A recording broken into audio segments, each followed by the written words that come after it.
Seigneur, ta parole, c'est notre guide, c'est notre boussole, c'est notre carte. Une carte géographique d'une précision extraordinaire, meilleure que le GPS. Seigneur, ta parole nous transforme, nous rappelle à l'ordre, nous invite. Elle est tellement précieuse, cette parole. Dans le Deutéronome, au chapitre 4, versets 7 et 8, ceci pour nous rappeler que ce qui se passe dans le monde actuellement n'a rien d'extraordinaire pour Dieu. Et elle nous permet aussi, cette parole, de nous situer par rapport au monde et par rapport aux événements. Quelle est, en effet, la grande nation qui est des dieux aussi proches que l'Éternel, notre Dieu, l'est de nous, toutes les fois que nous l'invoquons? Et quelle est la grande nation qui est des lois et des ordonnances justes, comme toute cette loi, toute cette parole que je vous présente aujourd'hui? Aucune nation dans ce monde, aucun peuple ne peut prétendre avoir un Dieu qui répond aussi vite que le nôtre, aussi précisément, qui soit aussi proche de nous, en tout lieu, en tout temps. Un ami, des amis nous en avons plein, des frères et sœurs aussi, mais quand nous sommes chez nous la semaine, ils ne sont pas forcément tout de suite disponibles. Certains ont des capacités pour nous aider, mais il faut arriver à les joindre. Quelquefois, il faut qu'on se déplace. Mais quand nous invoquons le Saint-Esprit qui nous présente Jésus, vivant, qui lui nous introduit au Père, à l'instant précis, à l'instant même, à la seconde, au millième de seconde, il a déjà répondu. Il a dit, oui, je sais. Je sais, je suis au courant. Mais Seigneur, je ne te l'avais pas encore dit, mais je le savais. Et j'ai déjà agi pour toi.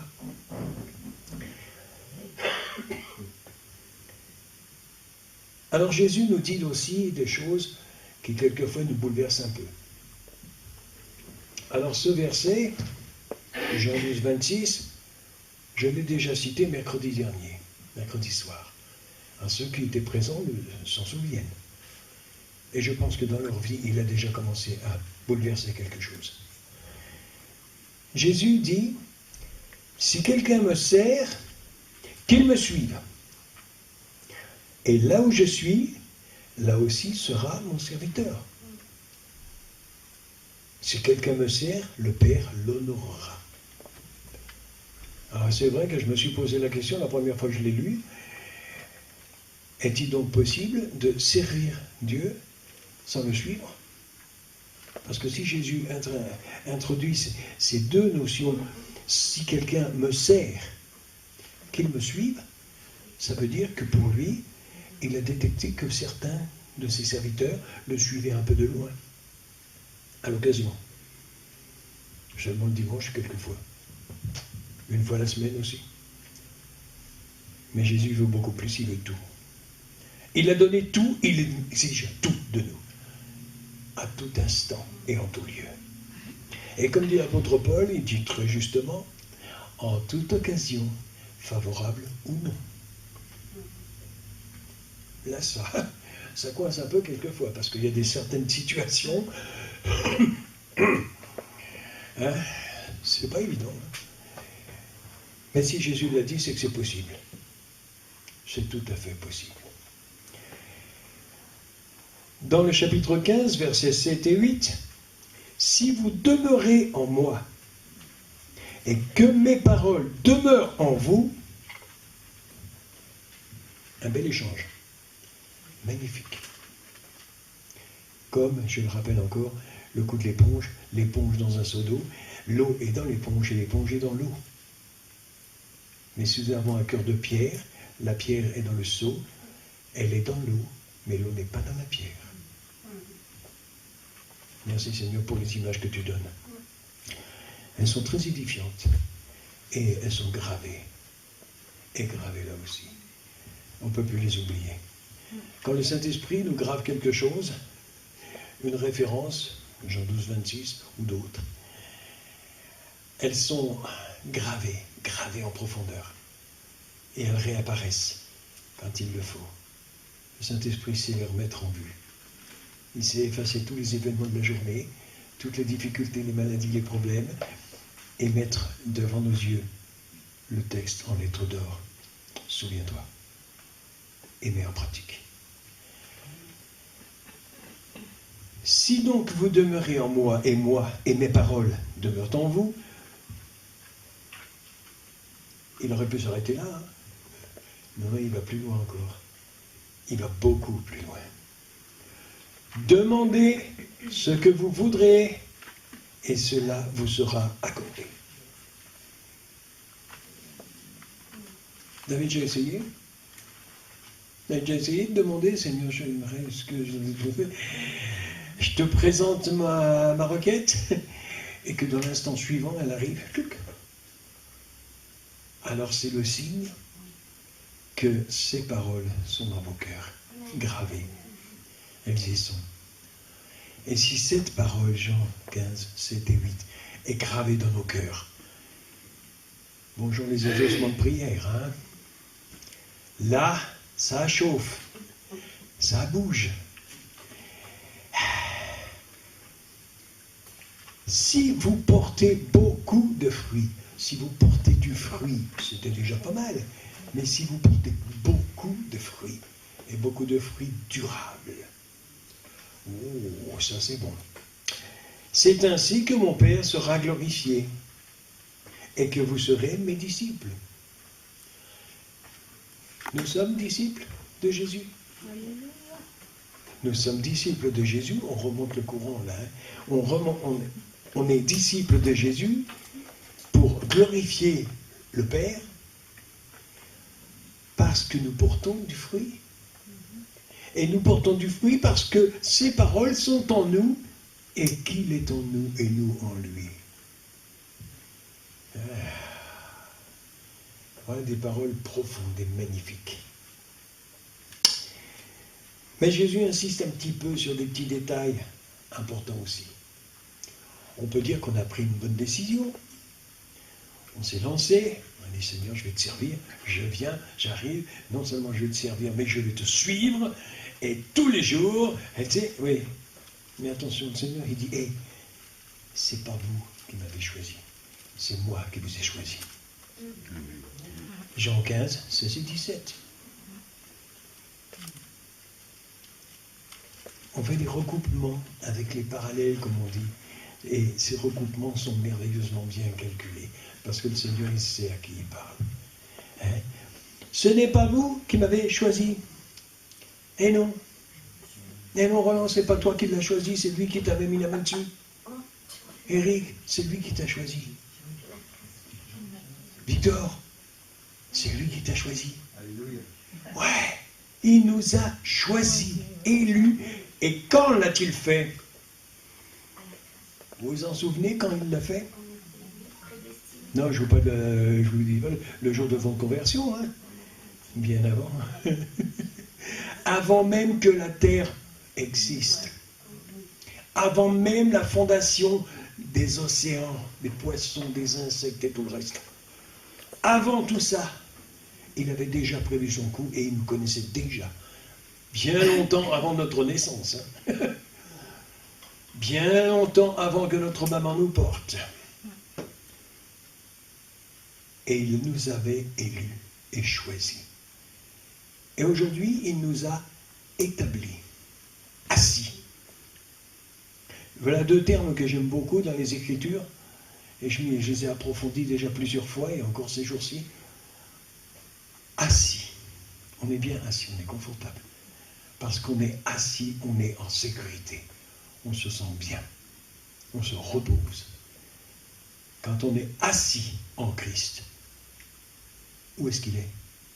À la droite du Père? Ah bon, c'est là qu'on est aussi alors. Alors on n'est pas ici à Colmar aujourd'hui. Il n'y a que nos corps qui sont ici, là. Notre cœur, notre âme, notre esprit est là-haut. Alors qu'avons-nous à craindre de qui que ce soit et de quoi que ce soit dans ce monde? Rien. Absolument rien. L'adversaire peut toujours aller se recoucher. Hein. Il peut retourner d'où il vient. Parce que nous avons le pied dessus. Il est en dessous. Il ne faudra pas sur l'aspirateur, bien sûr, souvent, parce que à force, il y a des traces. Ce n'est pas moi, ce n'est pas vous qui m'avez choisi, c'est moi qui vous ai choisi. Et je vous ai établi afin que vous alliez et que vous portiez du fruit. Il nous a choisis et il nous a établis. Établis où, quand, comment? Établis pour nous aujourd'hui, ici, à Colmar. Ici, dans nos habitations, dans nos familles, là où il nous a fait naître. Moi, il m'a fait naître il y a 70 ans et des poussières, hein, à Paris, dans le 20e arrondissement. Et puis petit à petit, il m'a fait tourner en rond, en rond ou en carré, je ne sais pas.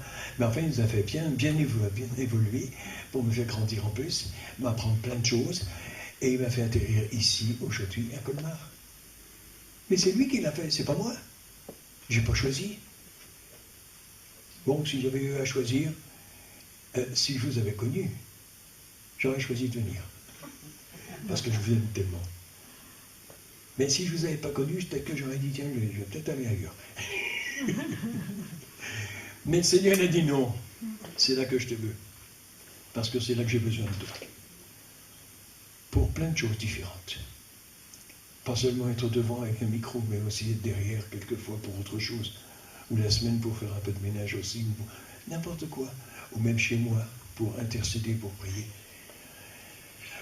J'aime beaucoup ces temps et j'ai réfléchi encore à une petite chose, c'est que ces derniers temps, je me suis aperçu, comme Lydie m'envoie régulièrement, quand il y a un sujet de prière brûlant, elle m'envoie un petit texto pour me dire, toc, voilà un sujet de prière. Mais il tombe toujours pile dans un temps où je suis déjà en train de prier pour quelqu'un d'autre. Dès l'instant où mon cœur est disposé à, le Saint-Esprit envoie encore une cartouche de plus. Alors je ferai une chose très prochainement, c'est d'afficher mon numéro de téléphone dans un petit coin quelque part. Vous le recopiez, vous le gardez précieusement. Ceux qui l'ont déjà, utilisez-le. De jour comme de nuit, 24 heures sur 24, vous balancez un petit texto, même si je suis en train de dormir, je le trouverai en me réveillant, c'est pas grave. Mais à ce moment-là, le Saint-Esprit fera en sorte, peut-être que je sois réveillé au bon moment, pour que ce message vienne et que je me mette encore une fois en intercession. Parce qu'à chaque fois qu'il y a une intercession à faire, eh bien oui, le Seigneur, il sait ce qu'il fait, il sait à qui il s'adresse, et dans les heures ou les jours qui viennent, le résultat est là. Et le résultat est toujours merveilleux. Magnifique. Un exaucement, boum. Ouais, ça vous donne la chair de poule par moment. Hein. C'est, Seigneur, mais comment pouvais-tu... Oui, ben, il est Dieu. On se pose des questions bêtes des fois. Hein. Comment il pouvait savoir ça? Bien sûr qu'il sait tout. Et il nous le montre. Et ça nous déconcerte, ça nous déstabilise quelquefois. Je dis, attends, Seigneur, je croyais que j'avais une certaine puissance de... Non, c'est ta puissance, c'est toi qui... Et tu me fais si bien.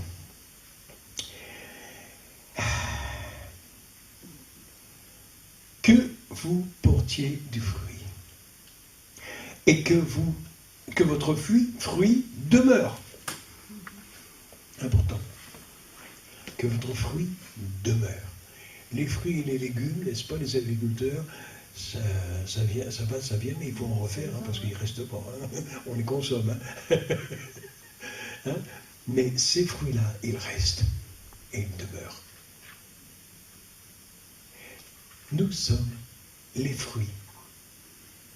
Nous sommes les fruits de prière, de prédication, de ceux qui nous ont précédés et qui nous ont amenés à connaître tout cela. Waouh, Seigneur, tu es béni tout cela. Même si tu les as déjà auprès de toi, bénis-les encore. Parce que c'est par eux que nous sommes là. Ce sont les instruments que tu as choisis pour nous amener à te connaître. pour nous amener à te louer, à t'adorer, à publier la bonne nouvelle de ton évangile. Que nous soyons comme eux, Seigneur, comme chacun d'eux, portant beaucoup de fruits, et un fruit éternel. Que nous puissions, par nos comportements, par nos paroles, par nos prédications, par nos vies quotidiennes et notre témoignage quotidien, porter toujours plus de fruits. C'est vrai, Seigneur, qu'on ne les verra pas tous. On a déjà porté certainement beaucoup de fruits qu'on n'a pas encore vus. Mais ils existent, ils sont là, et tu les gardes. Certaines de nos paroles sont quelquefois maladroites, c'est vrai. Mais d'autres sont à notre insu, comme des flèches qui vont plonger dans un cœur quelque part, transformer quelque chose, transformer l'avenir de la personne. Toute une vie qui se transforme, parce qu'une parole a été donnée. C'est la parole de Dieu d'abord. Peu importe quel est l'instrument. Peu importe que ce soit un ouvrier blanc, noir, vert ou jaune qui a réparé ma voiture, du moment que la voiture est réparée, c'est ça qui compte. Hein. Peu importe qui soit, en France, en Chine, aux États-Unis ou ailleurs, dans n'importe quel pays, celui qui prie pour moi actuellement, et je sais qu'il y en a des milliers qui prient pour moi, je sais que cette prière me porte et me garde. Afin que, j'aime bien ces expressions, on le retrouve très souvent dans la parole, afin que, et surtout chez l'apôtre Paul. Alors lui, il va de bon cœur. Parce que tout son texte, toutes ses épîtres, c'est d'un bout à l'autre, c'est un fil conducteur. Il ne faut jamais le rompre. Il ne faut pas prendre un verset, comme on dit en classique, parmi les évangéliques en particulier, il ne faut jamais sortir un verset de son contexte pour en faire un prétexte. Je ne vous l'apprends pas, vous le saviez déjà. Et bien simplement, l'apôtre Paul nous montre l'exemple en mettant toujours cette petite expression « afin que » ou « parce que ». Ce qui fait que le verset présent est relié à celui d'avant et à celui d'après. Et c'est pas pour rien qu'il le fait. Et là, c'est Jésus aussi qui le fait. Il disait que vous portiez du fruit, que votre fruit demeure. Et il ajoute, afin que ce que vous demanderez au Père en mon nom, il vous le donne. Vous voyez comme tout est lié? Tout est lié d'une façon miraculeuse. Et aucun livre, parmi la grande littérature mondiale et française, et il y en a des bibliothèques, hein, aucun livre au monde n'a des paroles comme celle-là. Des paroles qui peuvent transformer tout dans une vie. Quelquefois, ce sont comme des étincelles. C'est un verset qu'on a lu, relu, entendu, prêché, et puis tout d'un coup, tic! C'est une étincelle qui vient, qui jaillit, et qui dit « Hé, ça c'est pour toi ». C'est exactement ce que je viens, moi, te dire maintenant et ici. Oh. Les merveilles de la parole de Dieu sont là. La richesse de ce livre est extraordinaire. Comment se peut-il que le monde l'ignore encore? Vous savez, quand je suis allé la première fois en Roumanie, en 91, j'avais emmené des Bibles avec moi. Je dis, comme tout, Seigneur, maintenant, ça doit passer. Hein. Il y a peu de risques. Avant, il y en avait. Et quand je suis arrivé à la douane roumaine, les douaniers, là, approche. Vous avez des armes? Oui, j'en ai une. Où ça? Sur le siège d'à côté, c'est ma Bible. Ah, d'accord. Et vous en avez d'autres? J'en ai un carton plein derrière, oui, on a une cinquantaine.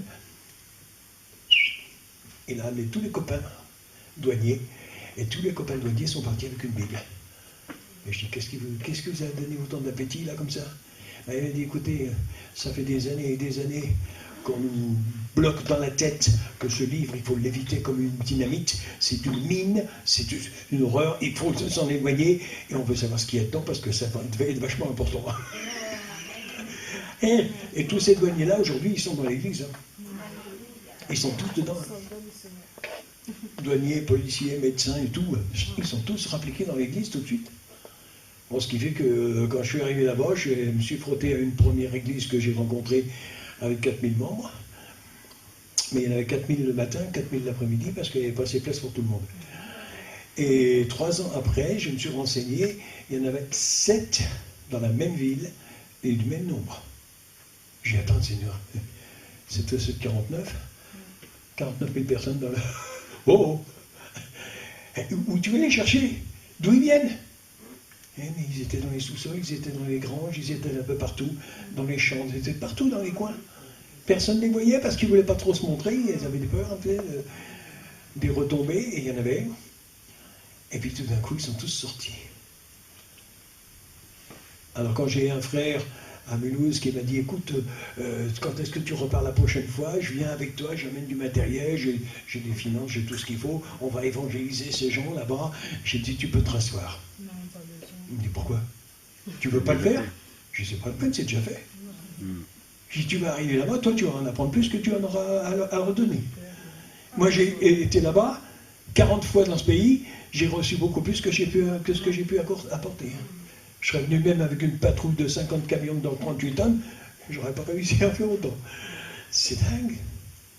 Dieu a ses plans avec une précision. Là, les horlogers suisses sont en train de rougir. La précision, c'est plus leur truc à eux. Ils y sont précieux. Précis, ouais. Les Japonais aussi, d'ailleurs. Hein. Bon. Mais notre papa, il est encore plus précis que ça. Il va vraiment dans le détail. Dans le détail de nos vies, le détail de nos cœurs. Ah, je ne vais pas être long ce matin. Je ne vais pas être long du tout parce que une vingtaine de minutes qui restent, et puis nos appétits vont commencer à nous grogner quelque part. Comme tout le monde. Ah, on est humain. Et le Seigneur le sait bien. Mais je voudrais passer à un côté pratique. J'aime beaucoup apporter la parole, mais si c'est seulement pour vous apporter quelques paroles que vous connaissez déjà pour la plupart, ça ne me suffit pas. Alors j'ai dit au Seigneur, écoute, donne-moi le petit truc pour que ça passe à la pratique. Et que ce message soit efficace. Parce que j'ai envie, moi aussi, de porter beaucoup de fruits. Pour 2 raisons. La première, pour glorifier mon papa. Puisque c'est lui qui fait tout ça. Et la deuxième, c'est que la prochaine fois que je lui demanderai quelque chose, je sais qu'il ne me répond plus vite. J'ai côté pratique. Hein. Dans les chants que nous avons chantés, le dernier, j'ai demandé à Lydie de me laisser les paroles pour les reprendre. Parce que je pense que ça doit être, ce matin, ce chant-là. On ne va pas chanter, on va le dire. Parce que c'est une prière. Et je voudrais que ce soit notre prière à tous, la mienne aussi. Hein. Rassurez-vous, c'est la mienne aussi. À genoux devant toi, papa. Père, Fils, Saint-Esprit, 3 en 1, toi, tout seul. Tout entier. Te soumettant tout. Est-ce qu'on est prêt ce matin à tout soumettre? Tout ce que dans nos vies, peut-être, on n'avait pas encore essayé de soumettre. Là, le Seigneur, il est précis. Il va loin. Parce qu'il veut absolument tout. Il a tout donné. Il veut tout en échange. Et c'est possible. Vu que rien n'est impossible à Dieu, s'il est en nous et nous en lui, rien ne nous est plus impossible non plus. Puisque tout est possible à celui qui croit. Je ne fais que citer les Écritures. Hein. Vous le savez. Te soumettant tout. Attire-moi. Oui, Seigneur. Attire-moi. Attire-nous. Attire-nous plus près ce matin encore. Toujours plus près de toi, plus près de ta parole. Plus près dans la prière, dans l'adoration, dans la louange, dans l'intercession, dans la supplication souvent, dans l'écoute. silencieuse. Vous savez, un temps de silence, c'est magnifique aussi ça. C'est pratiquement impossible en fait pour lui. Parce que quand moi je suis dans le silence, lui il n'y est pas. Il profite de mes silences pour me parler, pour m'adresser la parole. Il y a des moments où il me surprend. Ce matin, dans le petit temps de prière que nous avions, avec le premier groupe de louanges, avec les premiers arrivés, nous avons toujours le matin ce petit temps de prière ensemble.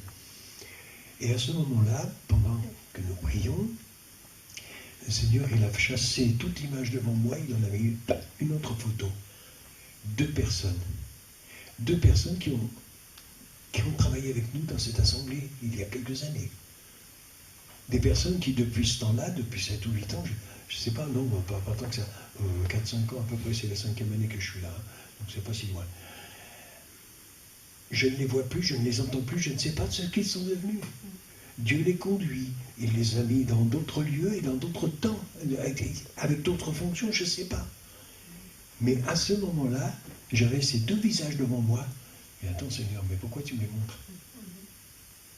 Et puis je me suis dit, excuse-moi Seigneur, question stupide, tu as forcément une bonne raison.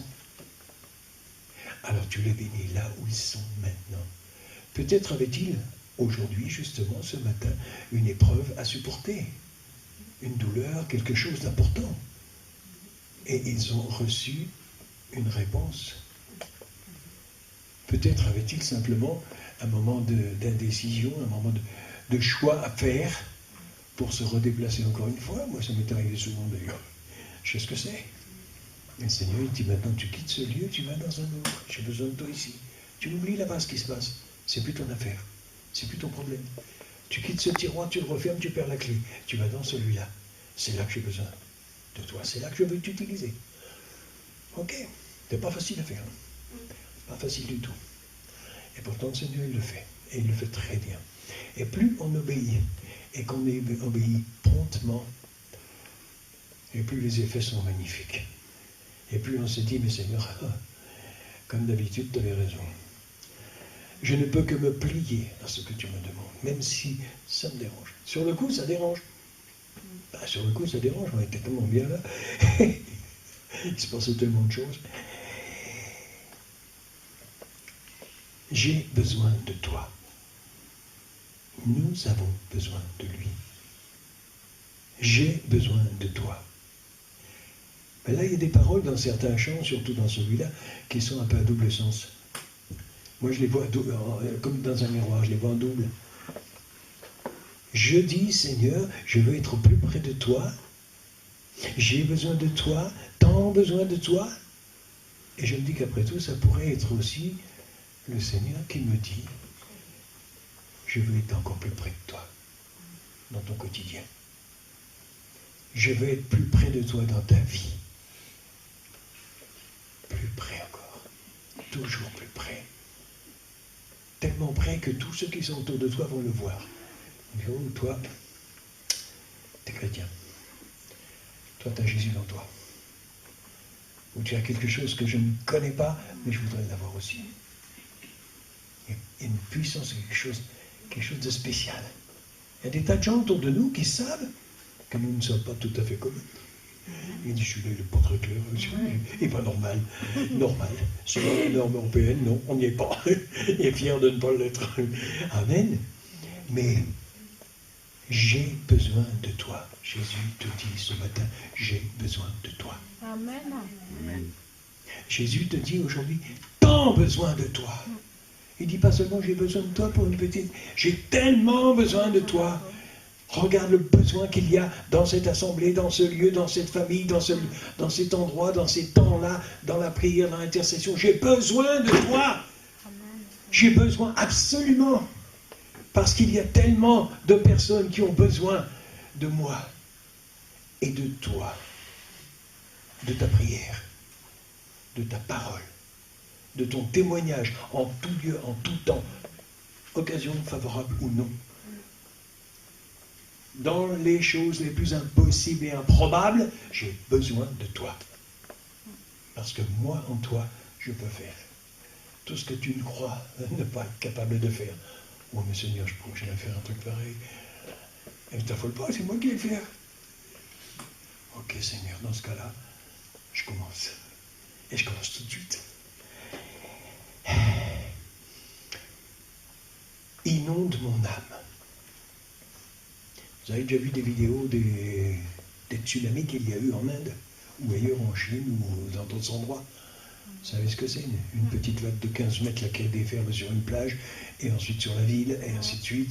Les voitures qui s'entrechoquent et qui se barrent dans les égouts. Inonde mon âme. Eh bien, Seigneur, qu'un tsunami de ton esprit ce matin coule sur ce lieu. Amen. Et même au plus loin encore.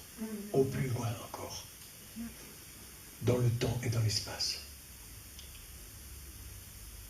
Un tsunami de grâce, de paix, incompréhensible, de joie, malgré l'épreuve, malgré les maladies, malgré les douleurs les plus vives, même des deuils, la joie dans ces temps-là. Il y a des pays au monde où quand on fait l'enterrement d'une personne, c'est un moment de joie. Il y a tout un orchestre qui se met en route. Mais nous, ici en Occident, on n'a rien compris. On ne sait pas ce que c'est. On dit, ils sont pauvres que pas clairs, ceux-là. Vous vous rendez compte? Eh bien si. Dieu veut changer nos larmes en joie. On parlait des larmes ce matin. Les larmes, moi j'ai appris ça aussi en Roumanie. Ça peut être des larmes de douleur, de rébellion. Seigneur, c'est pas possible. Cette situation ne peut pas durer. C'est pas possible. Mais ça peut être des larmes de joie aussi. Et ça se transforme en rien de temps. J'ai vu des gens malades, handicapés. Et je pleurais. Je pleurais pendant des heures entières pour dire, Seigneur, mais c'est possible, ça ne doit pas exister, je ne dois pas trouver ça sur mon chemin. Puisque tu es sur mon chemin, tu dois balayer ces choses. Et quand je voyais la guérison se faire instantanément, je continuais à chialer. Mais c'était plus les mêmes larmes. Ça pétait la joie en même temps. Je chantais, je louais en pleurant. Et les gens autour, il y a quelque chose là. Il s'est passé quelque chose quelque part. Il est bizarre celui-là. Oui, je suis bizarre. Très bizarre. Et ceux de ma famille qui verront la vidéo, ils savent que je suis bizarre, je ne suis pas tout à fait comme tout le monde. Je le sais et j'en suis fier. Heureux. Et je vous souhaite qu'une chose, c'est d'y arriver un jour. Oui. La folie pas, ça fait du bien. Une transformation comme celle-là, c'est irremplaçable. Je me soumets à ta parole. Je me soumets à sa parole. Quoi qu'il me demande. Je sais, Seigneur, j'ai encore dit une parole que tu as retenue. Une parole d'engagement. J'ai dit un jour, Seigneur, tu vois, je prends une page blanche, je vous encourage à en faire autant, une belle page blanche, prenez un beau stylo, pas forcément comme celui-là, et au bas de la page, vous mettez votre signature. Et ensuite, vous le roulez et vous le donnez au Seigneur. Vous dites, ça, Seigneur, c'est notre contrat entre toi et moi. J'ai mis ma signature, toi tu mets le reste. Attention, c'est risqué. C'est risqué. Mais qu'est-ce qu'on risque?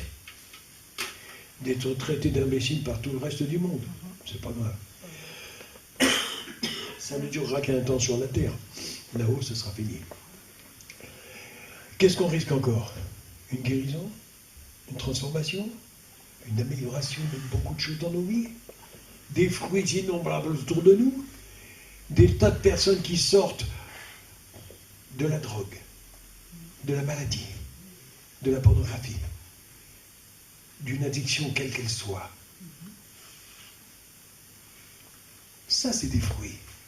Et ils sont beaux, ceux-là. Et il y en a déjà dans ma vie, mais je veux qu'il y en ait encore d'autres. Encore plus qu'il y en a eu depuis 56 ans maintenant, 56e année. Hein. J'ai eu des fruits extraordinaires dans ma vie que le Seigneur m'a montré. Il y en a encore beaucoup d'autres que je n'ai pas vu, mais il n'a pas voulu me les dire. Il me les garde pour plus tard. Mais je me réjouis d'avance. pour les prochains, parce que Seigneur, j'en veux encore plus, à partir de ce jour, aujourd'hui, 14 août 2016. À partir d'aujourd'hui, j'en veux encore plus. Vous en voulez beaucoup plus encore? Amen. Oui. Vous êtes sûr? Attention, vous avez signé, vous engagez.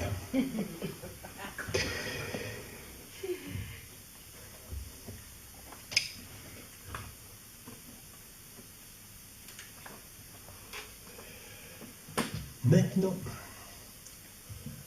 on coupe la caméra. Merci.